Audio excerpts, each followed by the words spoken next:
Have you ever been asked a loaded question before? I mean, besides this one, of course. I mean, think about it. Think of some of the ones we've heard. Mom, am I your favorite son? Or am I your best boss you've ever had? Or how about, does this dress make me look fat? It's not, some of these questions you can't really answer, and you really shouldn't answer. But what do you do when you're sitting on an airplane and the person sitting next to you thinks or finds out that you're a Catholic or a Christian? Or for me, when they turn and look at me and they see my collar, what do you do when they ask you the question, or what did I do when they asked me the question of, why do you hate women? Why do you abuse altar boys? Those sting, don't they? Really penetrate right to my heart. What did I do? Well, I got agitated, irritated. I wanted to settle the issue right there with my fist. Well, I shouldn't. What response does that animate in yourself? Today in the gospel, Christ gets asked the granddaddy of all loaded questions. Which of the commandments of the law is the greatest? Let's set the stage. In Matthew's gospel from last Sunday, we have the Pharisees challenging Christ on the tax of the temple. We can now recall masterfully how Jesus handled the situation by rendering unto God what belongs to God, and unto Caesar what belongs to Caesar. Outflanking the Pharisees yet again, Christ comes out victorious. However, in the very next verses, we have the background for today's gospel passage, which includes, as I would pose, as the knockout punch of the Sadducees, as they challenge Christ on what the resurrection is really about.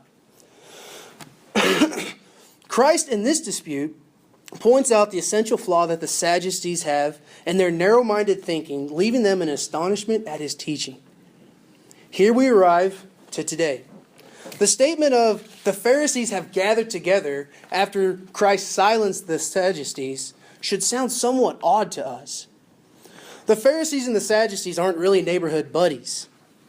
The Sadducees, like the Pharisees, are liturgical elites, and they are both all-stars when it comes to doing things in accordance with the law. But they by no means get along. The Sadducees consider themselves as conservative, adhering to the more traditional Mosaic law, while the Pharisees see themselves as more progressive by acknowledging the written law, but also incorporating the wisdom of the elders, both in their actions with the people and really for the people. In the midst of this tension, we find our Lord, Jesus. The Master, having silenced the right-wing Sadducees after his preaching on the resurrection, brings us yet again to another tussle with our beloved Pharisees. You see, the Pharisees sense that if they want to avoid going the way of the Sadducees, they need to take care of this rabbi from Galilee before it's too late. So here we come to it. The scholar of the law, or the student in other translations, has done his research and is loaded for bear as he approaches our Lord and delivers the bait for his trap. Teacher, which commandment of the law is the greatest? Can we picture this? Can you picture an arrogant student walking in, locked and loaded, ready to pounce on his teacher at the first moment? He is desperate to hold on to his lofty place of honor and power. So much so that he schemes the perfect plan. If Jesus chooses one law over another, he can denounce him as one who has betrayed the importance of the law in its entirety. And if Jesus doesn't hold to any of the laws, he can be written off as a nobody and finally gotten rid of. Remember that the scholar has done his homework. He has set up the right time, the place, so as to finally beat this man Jesus in an outright argument in public concerning the law. Be mindful here that the scholar has completely disregarded the dignity of his opponent, Jesus. He doesn't care about him. This young man could quote you all 613 laws, frontwards and backwards, in front of Jesus if he needed to. But he comes to Jesus with one thing on his mind: to trick him and make Jesus the Nazarene back-page news by the next Sabbath. So what does Jesus do in this situation when the deck is stacked completely against him? He astounds every one of those looking to trap him with his response. you shall love. You shall love the Lord your God with all your heart, with all your soul, and with all your mind. Then you shall love your neighbor as yourself. The heart of what it means to be Christian, to be a Christian, simply put, is love. What went wrong for the scholar? Well, he sets up his trap under the assumption that the master would stick to abstract laws. However, Jesus cuts him to the heart with his law of love. Here Christ deflates his presumptuous opponent with love rather than hate. Let that sink in for a second. The scholar of the law wanted an external dogfight. So what does Jesus do? He takes the fight to the battleground of the scholar's heart, where his stony fortress is conquered with love. We do this passage a disservice if we merely see it as a rookie challenging a veteran and ending up flat on his back. Christ's debilitating jab is aimed to result in a choice. Either resist the love of Christ and you will have your heart shattered, or allow the love of Christ to enter into your heart of stone so that Christ can begin to work the conversion of his heart at the most intimate level.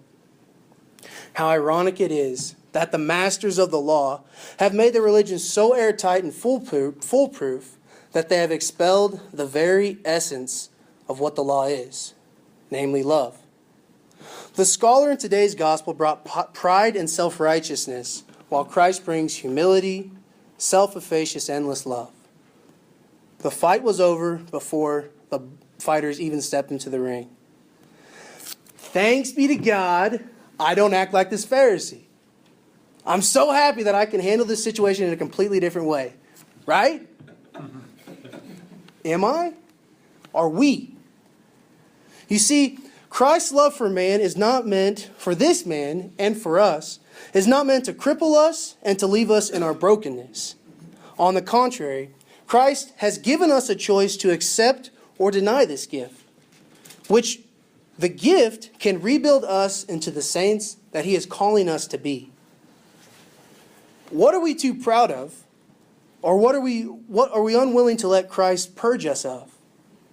Maybe it is our vanity and looks, or maybe it's our comfortable lifestyle, or constantly seeking the attention and the approval of others.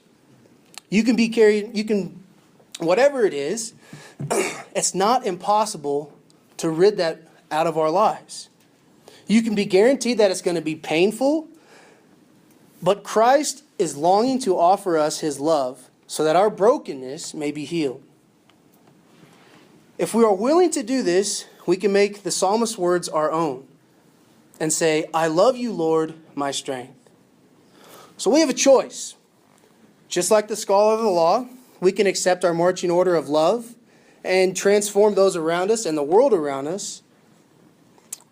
Let us take Christ as our model.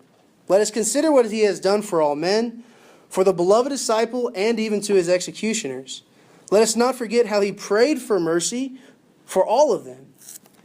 And if we struggle in exercising this gift of love that he's offering us, that's okay. Acknowledge that and go from there. And so that finally we'll be able to say that Christ, you are our love and our strength.